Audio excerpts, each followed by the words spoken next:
वळवलेलं होतं. आमचे आदरणीय बालाजीराव पाटील कदम अंत ते संपर्क करणारे आदरणीय हरिभक्तीपरायण बरेच वर्ष संबंध वारी केलेली आम्ही. आमचे आनंदरावजी पाटील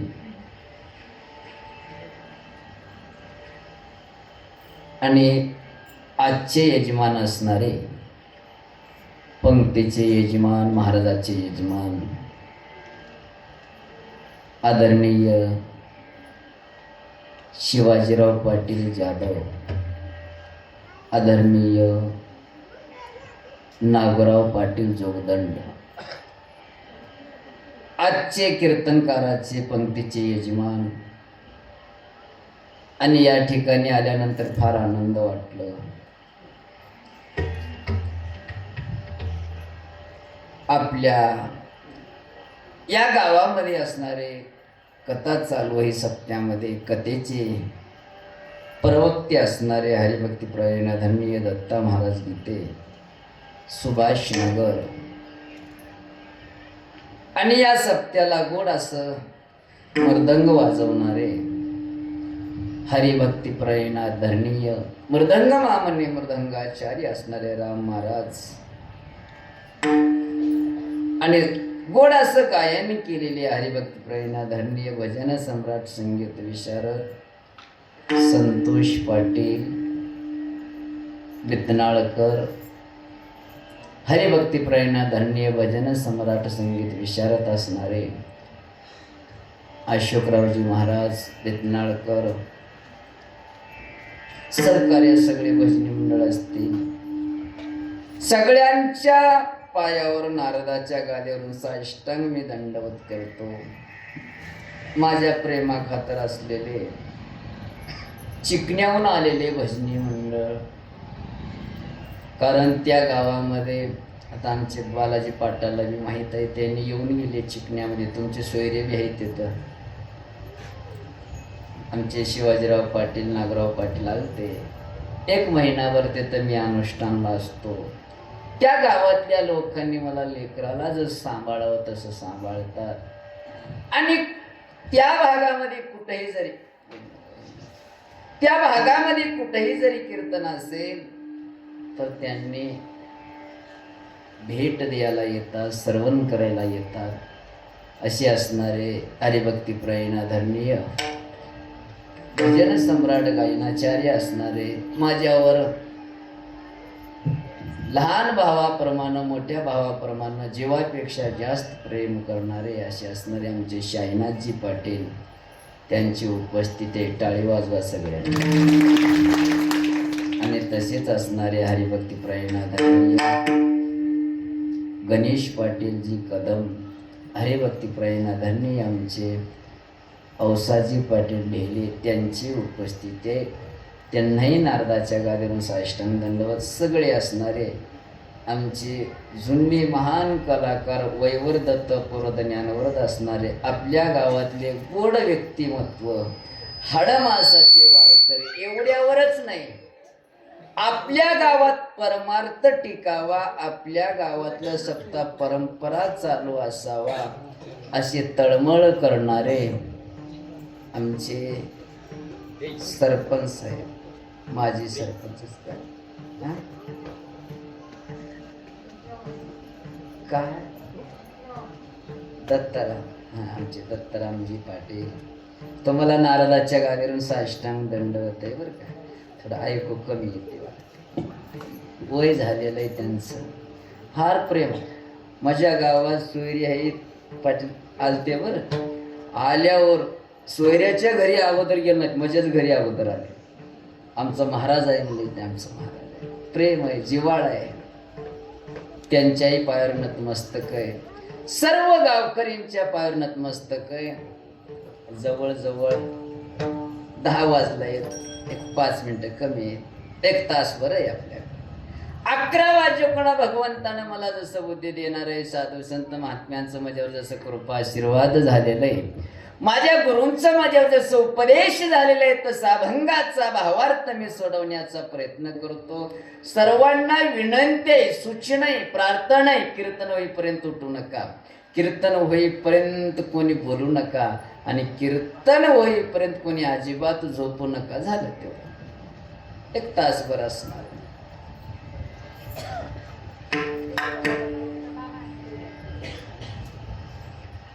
अजून एक असं आहे, कीर्तनकाराने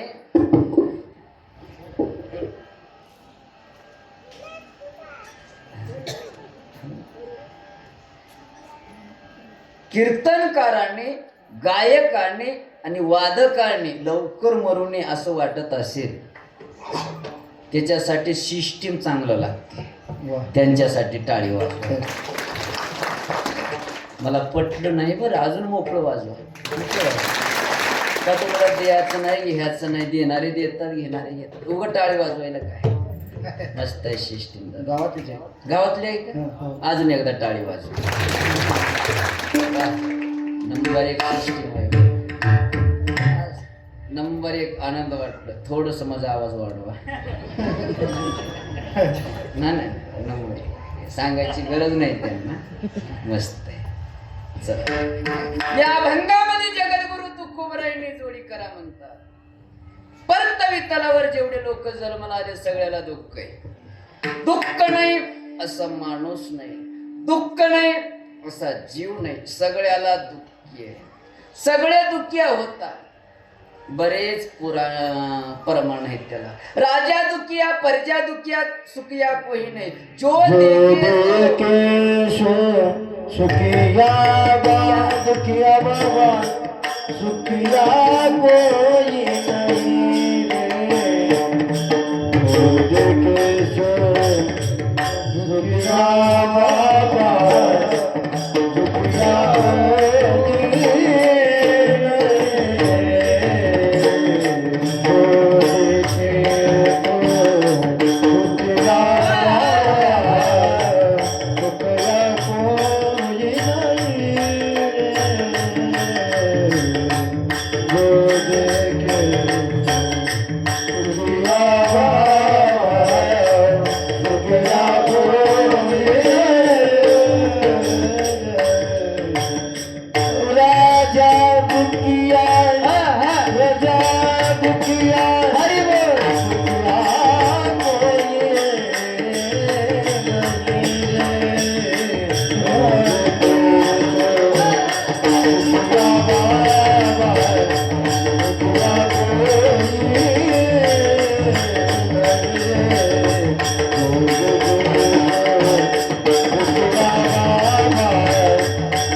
सगळे दुःखी होता. कोणी जर एकांना म्हणलं मला दुःख नाही, मी सदा सुखी आहो, असं कोणी जरी म्हणलं तर आपण समजायचं तो पागल झाला.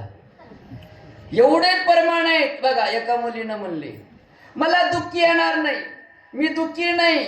तिला विचारलं का बाई तू दुःखी नाही? तिनं सांगितली अनंत ब्रह्मांडाचा नायक, विश्वव्यापक जगाला निर्माण करणारा, पालन करणारा, पोषण करणारा, मारणारा, तारणारा, देणारा, घेणारा देव श्रीकृष्ण भगवंत माझा दादा आहे असं द्रुपदीनं म्हणली. पण वस्त्र हरणाचं दुःख भोगावं लागलं. दुसऱ्या एका मुलीनं म्हणले मला दुःख होणार नाही. तिला विचारलं का? मला करून घेतलेला नवरा देव आहे असं सीतामाईनं म्हणले. रावणाच्या लंकेमध्ये राज बसली. पाची पांडव म्हणले आम्हाला दुःख येणार नाही. विचारलं का? आमचा मेहुणा देव आहे, 12 वर्ष वनवास भोगले. एकानं म्हणलं माझा दादाच देव आहे, दुःख कसं येणार? लक्ष्मणानं 14 वर्ष उपाशी राहिला. एकानं म्हणलं माझ्या पोटी जन्म घेतलेलाच मुलगा देव आहे, मला कसं दुःख येणार? असं दशरथ राजाने म्हणलं. पण राम राम म्हणून मरायची पाळी आली. 2 पोरांनी म्हणली आम्हाला दुःख येणार नाही. त्याला विचारलं काय येणार नाही रे बाबा, आम्हाला जन्म देणारा बापच देव आहे, आम्हाला दुःख कसं येणार असं लव कुश म्हणले, पण वनामध्ये जन्माला आले. विचार करा, इतिहास काढून बघा, आतापर्यंत जेवढे साधू संत झाले कोणाला दुःख झालं नाही, कोणाला त्रास झाला नाही. असा कोणता साधू नाही त्यांना दुःख झालं नाही. ज्या साधूला दुःख झालं नाही तो साधूच नाही. कळालंय का बोलले? इतिहास काढून बघा. 65 लाखाची जागिरी जगद्गुरु तुकोबरायांची, त्यांना मुलगी द्यावं तर सासरवाडीची संपत्ती, 3,500 एकरचा ऊसाचा मळा असल्या घरची मुलगी तुकोबरायला दिलं. 65 लाखाची जागिरी, तुका सेठ असं नाव त्यांचं. एवढंच नाही, जगद्गुरु तुकोबरायांनी सरकाराला कर्ज द्यावं एवढी संपत्ती. पण काय सांगावं, एक वेळ अशी आली, अन्न करता बायको मेली. किती दुःख आहे. चारा नाही जनावर मेले, किती दुःख आहे. दूध नाही मुलगा मेला, किती दुःख आहे. जगाच्या कल्याणासाठी जगद्गुरु तुकोबरायांनी 4 वेदाचा खंडन करून 5वा वेद निर्माण केले. त्याला वैष्णव वेद म्हणतात, आपल्या भाषेत गाथा म्हणतात. आणि ते गाथा आपल्या कल्याणासाठी निर्माण केले आणि तेच गाथा लोकांनी बुडवले. किती दुःख आहे. एवढं थाटमाट आहे आपलं, गळ्यामध्ये फुलाचे आरा, वरून फुलाचा पाऊस. बघा, जगद्गुरु तुकोबरायला गाढवावर बसवले, किती दुःख वाटलं असेल. गळ्यामध्ये फुलाचे हार नाही, चपल्याचे हार घातले, किती दुःख वाटलं असेल. तोंडाला काळं लावले, किती दुःख वाटलं असेल. इतिहास काढून बघा. ज्ञानोबरायांचं चरित्र आहे. माईबाप ज्ञानोबराया लहान असताना, निवृत्ती दादा, सोपन काका, मुक्ताबाई लहान असताना माईबापाने जिवंत देह त्याग केले. लोकांनी आपल्या लेकराला जातीत घ्यावं, नाही घेतलं. गावाच्या बाहेर असणारे एक झोपडीमध्ये ठेवले. भीक मागायला गेल तर लोकांनी लाता बुक्क्या मारले, त्यांच्या झोळीमध्ये दगड माती टाकली. किती दुःख वाटलं असेल. आज ज्ञानोबरायच्या वारीमध्ये पालखीच्या माग, तुकोबरायांच्या पालखीच्या माग 30 लाख लोक पोट भरून जेवतात, त्यांना एक वेळेला अन्न मिळालं नाही. किती दुःख असेल बघा. कोणी जरी चोरून झोळीमध्ये पीठ दिलं तर दुसऱ्यानं बघून त्या झोळीला फाडायचं आणि ते पीठ खाली पडल्यानंतर पायानं रगडून टाकायचं. वाळू मिसलं तर खाता येऊ नये. ज्ञानोबरा जात असताना त्यांच्या अंगावरची सावली जर दुसऱ्याच्या अंगावर पडलं तर विटाळ म्हणून जाऊन आंघोळ करत होते. किती दुःख आहे. काढा इतिहास काढून बघा. एकदा थुक्का जर अंगावर पडला तर राग येतो. 108 वेळा पान खाऊन थुकला. नाथ बाबाला किती दुःख वाटलं असेल. काढून बघा इतिहास. एवढंच नाही, ज्या बाईनं जेवायला वाढते, जेवणारा व्यक्ती त्या बाईच्या अंगावर उडून बसतो. नवरा जवळ बसू नये. नाथ बाबा किती दुःख वाटलं असेल बघा. आतापर्यंत दुःख साधू संताला सोडलं नाही, देवाच्या गणगोताला सोडलं नाही, देवाला सोडलं नाही. मग आता तुम्हा आम्हाला कसं दुःखानं सोडलं विचार करा. एकाने कोण म्हणलं आम्हाला दुःख येणार नाही, आता म्हणाव का नाही त्याला पागल. पागलच आहे की. सगळ्याला दुःख आहे. कारण वेगळं आहे. तुम्हाला का दुःख वेगळं कारण आहे, आम्हाला दुःखाचं कारण वेगळं आहे. कोणालाही आता कीर्तनकाराला दुःख वेगळंच आहे, टाळ करायला दुःख वेगळंच आहे, पक्वाज वाजणाऱ्याला दुःख वेगळंच आहे, सिस्टीमवाल्याला तर सगळ्यापेक्षा दुःख त्यालाच आहे. सगळेच वाढवा म्हणतात, बसले लोक कमी करा म्हणतात. आता वाढवा का कमी करा, दुःखच आहे. मला वाटते रामाला वनवास कमी असेल. एवढं राग येते त्याला. रामच होय का याचं वनवास तुम्हाला. त्याच्या मनात लय राग येते, जाऊन एकेकाला मारावं पाहिजे पण मारता येणार. दुःखच आहे, कारण वेगळं आहे. दुःख आहे सगळ्याला. एक रडायला लागला. विचारलं का रडता बाबा? खायला नाही तुम्हाला, का रडता तुम्ही? 50 एकर जमीन आहे, सोनं चांदी पैसा धन संपत्ती कशालाच कमी नाही, बंगल्याला कमी नाही. रडायला काय झालं? घरामध्ये खाणारा कोणी बी नाही, मी आणि म्हातारी दोघच आहे. बक्कळ पैसा आहे पण खायला कोणीच नाहीये. दुसऱ्याला विचारलं का रडता तुम्ही? तुमच्या घरात लेकरं नाही म्हणून रडता का? 5 मुलं आहेत. मग रडायला काय झालं? त्याला खायला काही बी नाही. एकटा रडतो खाणारा नाही, दुसरा रडतो खायला नाही. संपत्ती आहे संतती नाही, संतती आहे संपत्ती नाही. बरं दोन्ही असलं तर सुका नाही का? विचार बाबा. मुलं किती येतात? 3 मुलं. संपत्ती 100 एकर जमीन. वाह 100 एकर जमीन, 3 मुलं आहे, बंगले भरपूर येतात. मग संपत्ती सोनं चांदी पैसा बंगला लेकरं बी येतं. मग रडायला काय झालं? काय सांगावं महाराज? 3 पोर आहेत, एकटा जवळ घेईना. धाकट म्हणतंय मोत्याकडे जा, मोठं म्हणतंय मधव्याकडे जा, सगळे म्हणतात जिथं सत्ता आहे तिथं जा. फुकट खायला मिळते, काय करा? संपत्ती आहे संतती आहे, पालन पोषण करणारा नाही म्हणून रडते. बघा 3 असलं तर सुका नाही का? विचारा का रडता बाबा? लेकर 7 मुलं येतात. बर संपत्ती 150 एकर जमीन आहे. बर लेकर ऐकतात का? हा अजून माझ्या हातामध्ये कारभार आहे, माझ्याकडे चाव्या आहेत. माझ्या शब्दाच्या पलीकडे मुलगा जात नाही, सुनबाई जात नाही, नातू जात नाही, पंतू जात नाही. पगार झाल्याबरोबर माझ्या हातात येतात. सगळेच माझ्या शब्दाच्या पलीकडे कोणी जात नाही. अजून माझी सत्ता आहे माझ्या घरामध्ये. एवढंच नाही, फुलाच्या पाळण्यामध्ये बसून मला हलवतात. मग रडायला काय झालं? काय सांगा महाराज? परवा डॉक्टरकडे गेलो. डॉक्टर म्हणलं गोड खाऊ नको, तिखट खाऊ नको, आंबट खाऊ नको, सप्प खाऊ नको, माती खाऊ का? म्हणा चहा बी पिऊ नको, दूध बी पिऊ नको, डिकाशन बी पिऊ नको, फिल्टर पाणी पिऊ नको, साधं पाणी पिऊ नको, गरम केलेलं पाणी पिऊ नको, बिस्लरी पिऊ नको, आता पेट्रोल पिऊ का? म्हणा शरीर साथ देत नाही. सगळं आहे, शरीर साथ देत नाही. सगळे आपण रडणारेच आहोत. सगळ्याला दुःख आहे. उगं वाढते आपल्याला दुःख नसेल बाबा, दुःख नसेल. एकानं दुसऱ्याला म्हणला काय नशिबवान आहेस रे तू? काय झालं? माझ्या शेजारी आहेत, दररोज असतो बाबा तू. माझ्या घरी दररोज भांडणं चालू आहेत. आता 10 वर्ष झालं लग्न होऊन तर रोजचं नवरा बायकोचं आमचं भांडण आहे.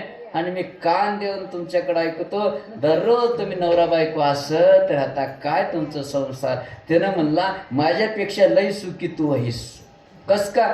तू हसत राहतोस बाबा. तुला वाटत असेल तू आम्ही हसत राहता आणि तू भांडत राहतोस. नाही बाबा, आम्ही हसता त्याच्या पाठीमागचं कारण आहे तुझ्या घरामध्ये नुसतं भांडणं चालू आहे. आमच्या घरामध्ये रोजचं मारामारी चालू आहे. मारामारी असलं तर का असता? तुला माहिती नाही. बायकोच्या हाताला आले ते घेती फेकून मारते. मला लागलं ती ना असती, लागलं रे लागलं रे लागलं रे, आणि लागणार गेलं मी असतो, लागलं नाही लागलं नाही लागलं. सगळेच रडणारे आहोत, दुःखी आहोत. एकानं विचारलं महाराजजी आम्हाला दुःख नकोय. महाराज म्हणले जन्मालाच येऊ नको. जन्माला आल्यानंतर दुःख भोगावं लागते. अरे देवादिकाला आम्हाला सुद्धा दुःखानं सोडलं नाही, तू जन्मालाच येऊ नको. तुकोबराया म्हणले. साधकाने विचारलं महाराज जन्माला येऊन ये तर काय करावं? काय करावं नाही, आईच्या पोटात येऊ नको. आईच्या पोटात म्हणजे गर्भात येऊ नको. गर्भात आल्यानंतर जन्म घ्यावा लागते, जन्म घेतल्यानंतर दुःख भोगावं लागते. एकानं आईच्या पोटात आला पण जन्म घ्यायला लागला. आईच्या पोटामध्ये बाळ किती दिवस असतं? आमच्याकडे 9 महिने. तुमच्याकडे कसं आहे? जास्तीत जास्त 9 महिने 9 दिवस. तुमच्याकडे? आता आमच्याकडं आता माझं तालुका देगलूर, तुमचं उमरे आहे. आमच्याकडे मेल्यावर जाळतात. तुमच्याकडे नाही. कसं आहे की काय की मला माहित नाही. जीव गेला. 9 नाही, 10 नाही, 11 नाही, वर्ष नाही, 2 वर्ष नाही, 4 वर्ष नाही, 10 वर्ष नाही. 12 वर्ष आईच्या पोटामध्ये असल्यानंतर व्यास भगवंताने देवाकडे जाऊन भांडण केलं, हे देवा, अरे तुला लाज वाटत नाही का? ज्या आईच्या पोटामध्ये 9 महिने बाळ असतो त्या आईला किती त्रास आहे. 12 वर्ष झालं ते पोरग बाहेर निघत नाही. विचार. देवाने सूक्ष्म रूप घेऊन आतमध्ये जाऊन विचारता, सुखदेव मुनी काय करता तुम्ही मध्ये बसून?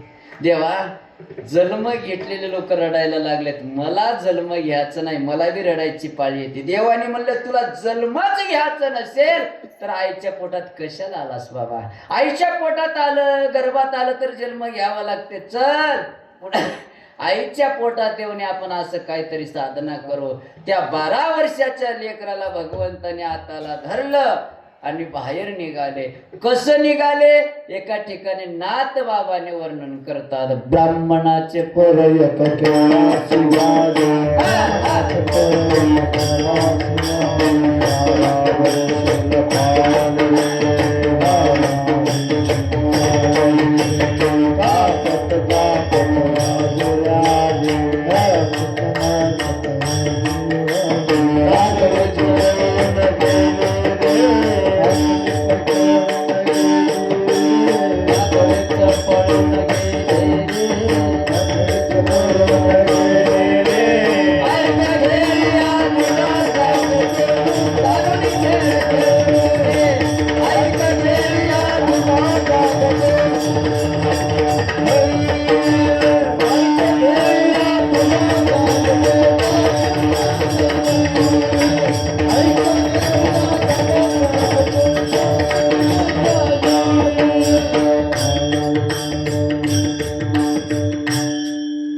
सुखदेव मुनी होते. श्रीमद भागवत कथा पुराण अर्जुनाच्या नातूला प्रेक्षक राजाला सांगितलेलं, तो महात्मा आईच्या गर्भात आला, जन्म घ्यावं लागलं. महाराज म्हणतात, बाबा तुला जन्म नको असेल तर आईच्या पोटात येऊ नको, गर्भात येऊ नको. महाराजाला प्रश्न केले, महाराज आम्हाला गर्भ नकोय, या गर्भवासातून मुक्ती पाहिजे. महाराज म्हणले त्याच्यासाठी एक काम करावं लागते. काय करावं लागते? जोडी करावं लागते. कोणती करावं लागते? अभंगाचं पहिलं चरण. ऐशी जोडी करा हरी राम करा, ऐशी जोडी करा राम करा, ऐशी जोडी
अभंगामध्ये रामाचं नाव सांगितलेलं आहे, काय अभंगामध्ये कृष्णाचं नाव सांगितलेलं आहे, कृष्ण माझी माता कृष्ण माझा पिता.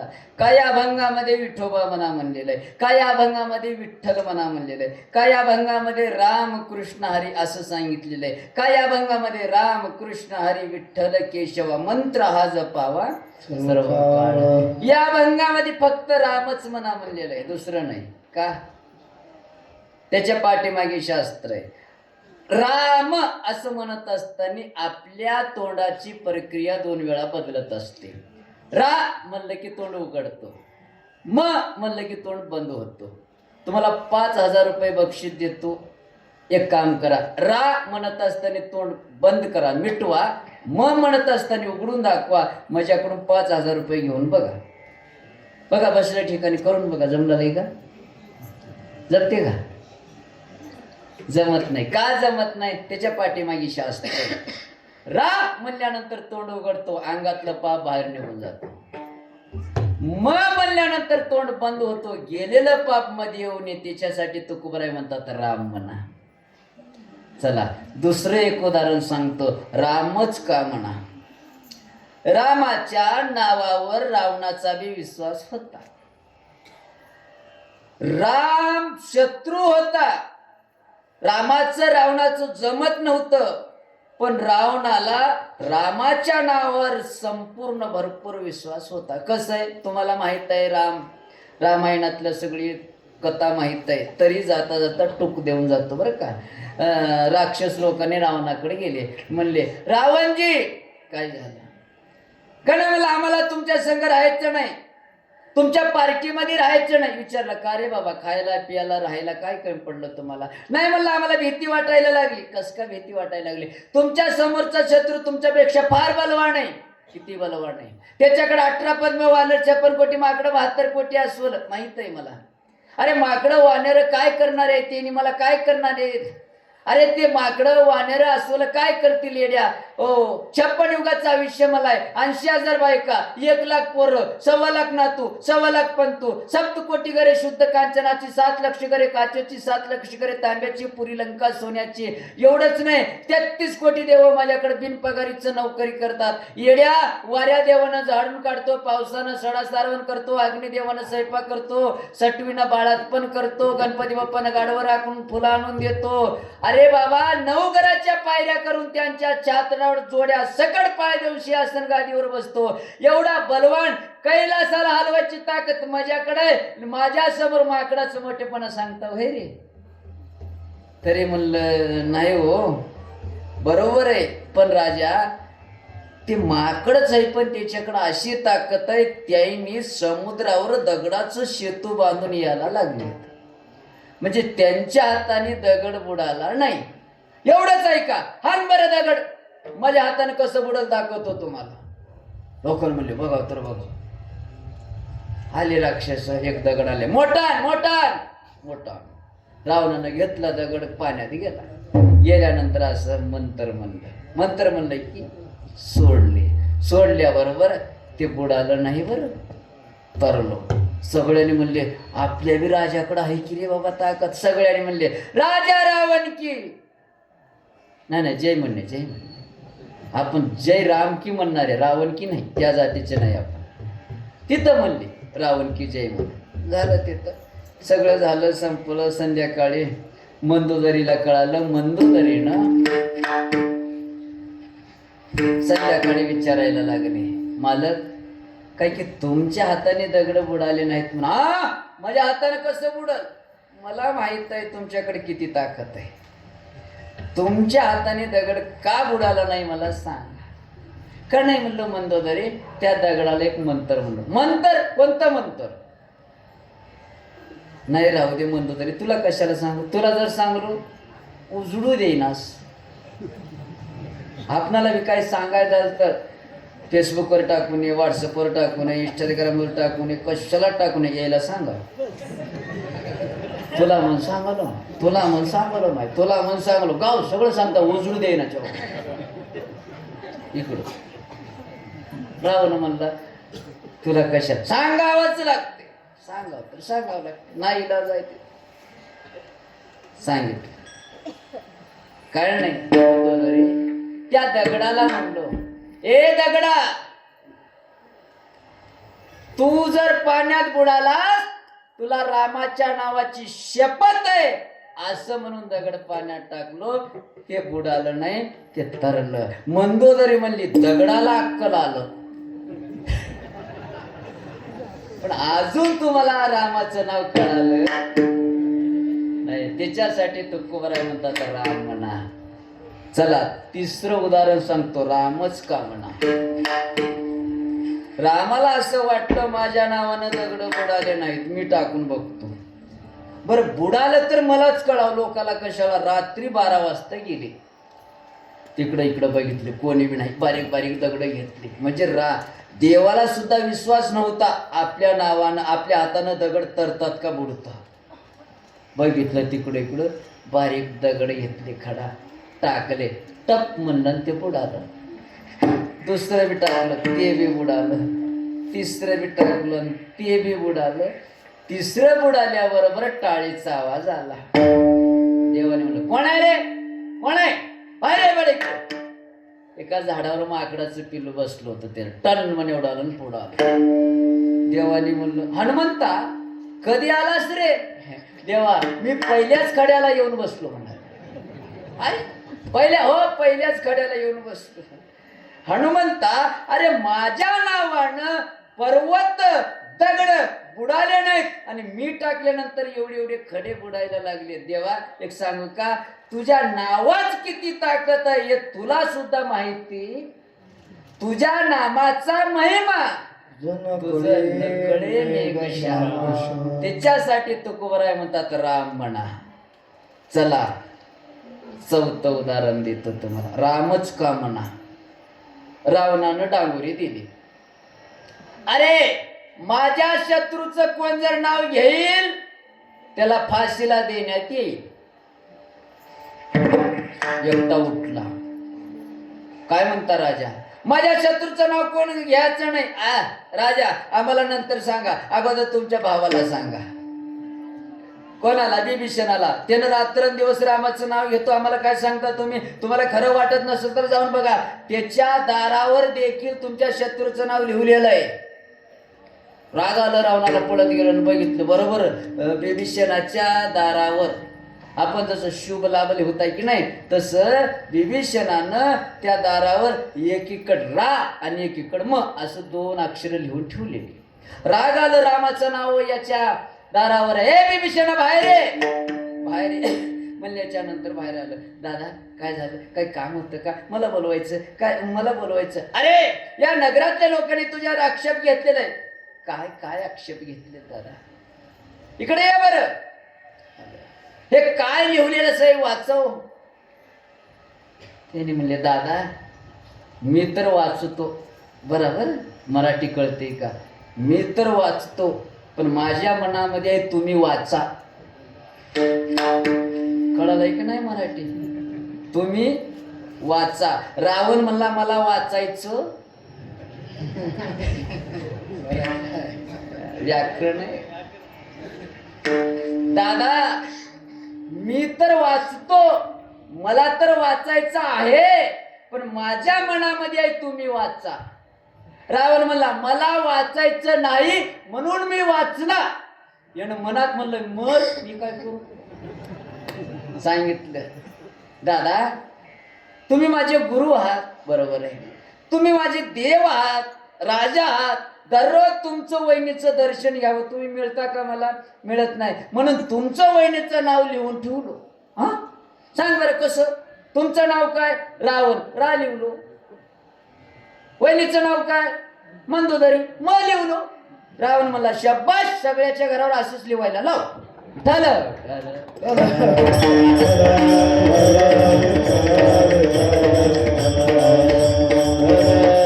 त्याच्यासाठी तुकोबराय म्हणतात राम म्हणा. आता 5चं उदाहरण देतो, रामच का म्हणा. पटवून द्यावं लागते ना, रामच का म्हणा. काय झालं, देवादिदेव असणारे, भोलेनाथ असणारे, महादेव असणारे देखील रामाचं भजन करत होते. रामावर एवढं प्रेम करत होते बघा स्वतः रामाला देव मानतो ते महादेव भोलेनाथ बरं. आणि पहिल्या नंबरला आताही काकडा सुरू करण्यासाठी महादेवच येतात बरं का. रंबा देखनाच रमाधिराजती उभ्या जोडून हात, जोडून हात. तुझून उभे, तुझून उभे, देवा तुझे नाव. रमाधिराजती उभ्या जोडून हात, जोडून हात.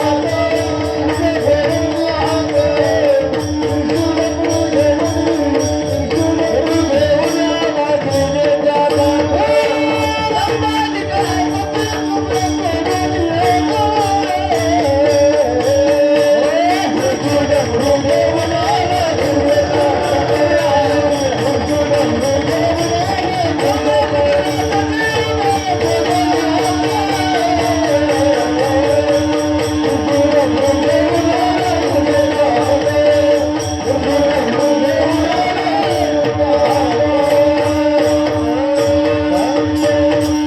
देवाचे देव असणारे रामाचं भजन करतात बरं. त्यांच्याकडे रामाचं नाव कुठून आलं या उदाहरण. वाल्मिकी महाराजांना 100 कोटी श्लोक रामायण लिहलेलं. रामायण लिहिल्याबरोबर सगळे लोकांनी वाल्मिकी महाराजाकडे गेले आणि गेल्याच्या नंतर त्या ठिकाणी भांडणं लागले. परतईवर असणारे माणसं रामायण आमचं आहे आम्हाला द्या, स्वर्गामध्ये असणारे देव म्हणतात रामायण आमचं आहे आम्हाला द्या, आणि पाताळामध्ये असणारे राक्षस म्हणतात रामायण आमचं आहे आम्हाला द्या. विचारलं स्वर्गामध्ये असणाऱ्या देवाला रामायण तुमचं कस का. सांगितलं आमचा देव आणि आमच्या देवाची चरित्र त्या रामायणामध्ये असल्यामुळं रामायण आमचं आहे. बर परतवीवर असणारे तुम्ही आम्हाला विचारलं रामायण तुमचं कस का. त्यांनी म्हणले परतवीवर जन्म घेणारा जो कवी आहे वाल्मिकी महाराज त्यांनी लिहिल्यामुळं रामायण आमचं आहे आम्हाला देऊन टाका. मग राक्षस म्हणले रामायण आमचं आहे. त्याला विचारलं तुमचं कसं काय रामायण आहे. त्यांनी म्हणले ओ आमच्या कुळामध्ये जन्माला येणारा रावण आणि त्या रावणाला मारण्यासाठी राम अवतार घ्यावा लागलं म्हणून रामायण आमचं आहे आम्हाला देऊन टाका. आता रामायण कोणाला द्यायचं प्रश्न पडला. महादेवाला बोलले आणि वाल्मिकी महाराजांनी महादेवाला दिलं तुम्ही रामायण सगळ्याला बरोबर वाटून द्या. महादेव असा देव आहे बघा बरं. देवही पूजा करतात आणि दैत्यही पूजा करतात. भोळा म्हणणारा महादेव भोळा. शिव भोला शिव भोला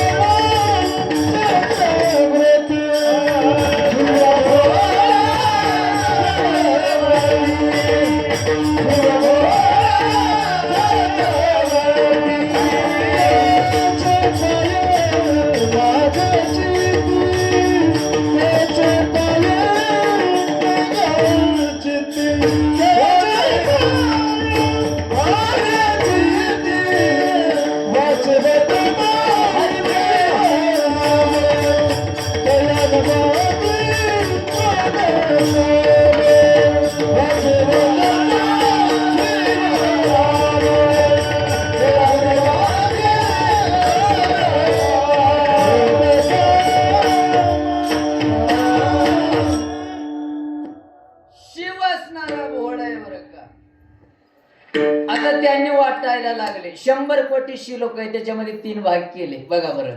100 कोटी श्लोक मधले 33 कोटी श्लोक आपणाला दिले, 33 कोटी श्लोक देवाला दिले आणि 33 कोटी श्लोक राक्षसाला दिले. किती राहिले 33 कोटी 33 कोटी 33 कोटी गेले. 100 कोटीतले किती राहिले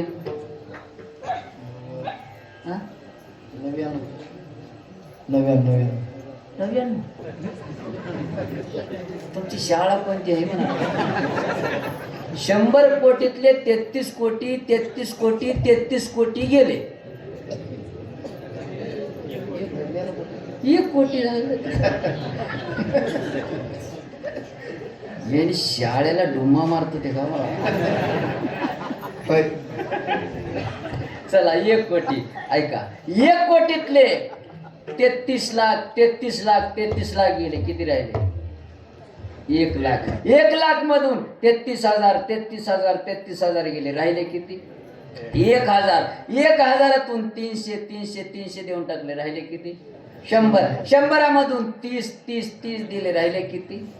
10 मधून 3 दिले, राहिले किती? एका श्लोकामध्ये 32 शब्द होते. 10 शब्द आपणाला, 10 शब्द देवाला, 10 शब्द दैत्याला, राहिले किती? 2 राहिले. आणि 2 शब्दाला महादेवाने म्हणलं बापू आता तुम्हाला 85 लाख दिलो की र, आता 2 शब्द 3 कसं करता येते, मी ठेवून येऊ का? म्हणतात की आपले मायबाप म्हातारे म्हणतात का, तुला 10 एकर दिलो बाळ्या, त्याला 10 एकर, त्याला 10 एकर, उगा 2 एकर आमच्या नावानं राहू दे र, मोदीचे पैसे तर करतात. तसं महादेवानी म्हणलं 2 शब्द मी ठेवून येतो. सगळे म्हणले भोळा आहे पाप, देऊन टाक, राहू दे, या. ते भोळं नव्हतं, लई हुशार होतं. रामायणातलं पुष्कळ देऊन टाकलं आणि राम नावाचं बी ठेवून घेतलं.